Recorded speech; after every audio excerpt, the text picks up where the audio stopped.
माता का उद्गमन करना चाहिए। एक थाली में 7 जगह 4 पूरियां रखकर उन पर थोड़ा 2 हलवा रखे। इसके साथ ही एक साड़ी ब्लाउज उस पर सामर्थ्यानुसार रुपए रखकर थाली के चारों ओर हाथ फेंककर श्रद्धापूर्वक सासू जी के पांव लगकर वह सभी सामान सासू जी को देवे। तिल तथा रुपए सासू जी अपने पास रख ले तथा हलवा पूरी का बयान बांट दे। बहिन बेटा को यहाँ भी बनाया भोजन भेजना चाहिए। आहुर माता की कहानी। एक साहूकार था जिसके 7 बेटे और 7 बहुएं थी।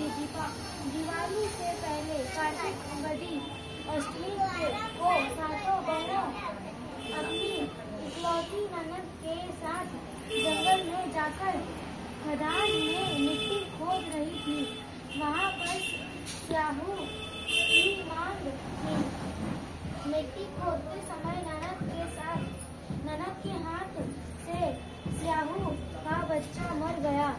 इससे स्याहू माता बहुत नाराज हो गई और बोली, मैं तेरी कोख बांधूंगी। तब ननद अपनी 7 भाभियों से बोली, तुम में से कोई अपनी कोख बंधवा लो। सभी भाभियों ने अपनी कोख बंधवाने से इनकार कर दिया, परंतु छोटी भाभी सोचने लगी कि अगर मैंने अपनी कोख नहीं बंधवाई तो सासू जी नाराज होंगी। यह सोचकर ननद के बदले में छोटी भाभी ने अपनी कोख बंधवा ली। अब इसके बाद उसको जो बच्चा होता वह 7 दिन का होकर मर जाता। एक दिन पंडित को बुलाकर पूछा, मेरी संतान 7वें दिन क्यों मर जाती है? तब पंडित ने कहा, तुम सुरही गाय की सेवा करो। सुरही गाय स्याहू माता की भायली है, वह तेरी को खुलवा देगी, तब तेरा बच्चा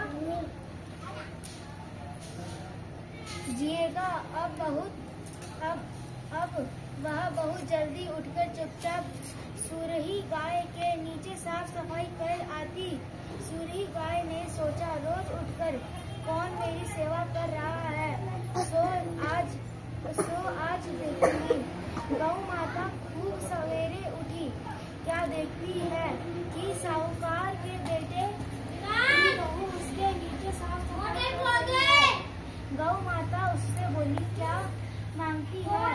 बोली, साहू माता तुम्हारी भायली है, देख ले पानी आवे है, तेरी कोख बांध रखी है, सो मेरी कोख खुलवा दो। गौ माता ने कहा, अच्छा। अब तो गौ माता पार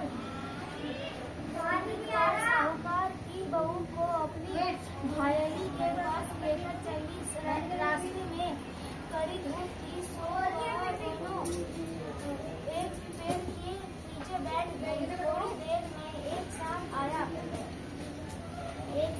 उसी पेड़ पर गौड़ पंखड़ी का एक बच्चा था। सांप उसको डसने लगा, तब साहूकार की बहू ने मारकर ढाल के नीचे दबा दिया और बच्चे को बचा लिया। थोड़ी देर में गरुड़ पंखड़ी को नहीं मारा, बल्कि सांप तेरे बच्चे के करीब आया था। मैंने तो उससे तेरे बच्चे की रक्षा की है। यह सुनकर गरुड़ पंखड़ी बोली, माँ तू क्या मांगती है? वह बोली, 7 समृद्ध पार स्याहू माता रहती है, हमको तू उसके पास पहुँचा दे। तब गरुड़ पंखड़ी ने दोनों को अपनी पीठ पर बैठाकर स्याहू माता के पास पहुंचा दिया। स्याहू माता उनको देखकर बोली, आ बहन, बहुत दिनों में आई है। फिर कहने लगी, बहन मेरे सिर में जुए पड़ गए हैं। तब सुरही के कहने पर साहूकार की बहू ने उसकी सारी जुए निकाल दी। पर इस पर स्याहू माता प्रश्न होकर बोली, तूने मेरे सिर में बहुत सगाई घेरी है, इसलिए तेरे 7 बेटे और 7 बहू होंगी। वह बोली, मेरे तो एक भी बेटा नहीं, 7 बेटे कहाँ से होंगे। स्याहू माता बोली, वचन दिया है, वचन से फिरूं तो धोबी की कुंड पर कंकरी हो। तब साहूकार की बहू बोली, मेरी कोख तुम्हारे पास बंद पड़ी है।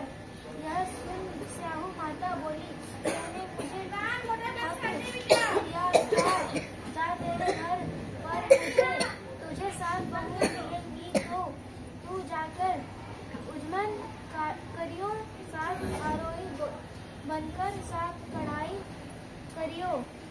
यह लौटकर घर आई तो वह देखा कि 7 बेटे 7 बहू बैठे हैं। वह खुश हो गई।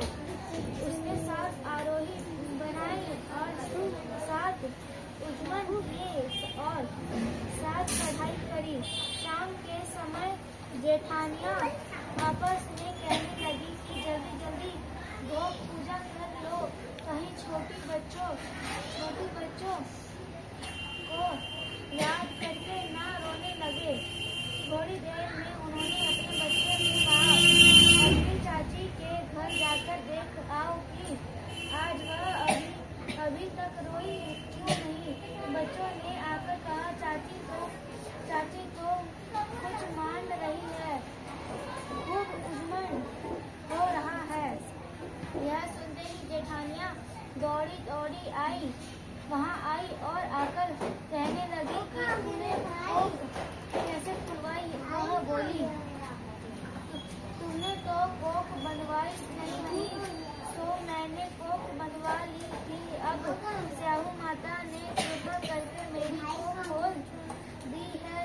स्याहू माता जिस प्रकार उस साहूकार की बहू की कोख खोली, उस प्रकार हमारी भी कोख खोलिए। एक कटोरी में गेहूं के दाने लेकर कहानी सुने। इस दिन मिट्टी में हाथ नहीं डालना चाहिए। विशेष कथा का जोड़ा पढ़ने के लिए गणेश जी विनायक की कथा भी पढ़े।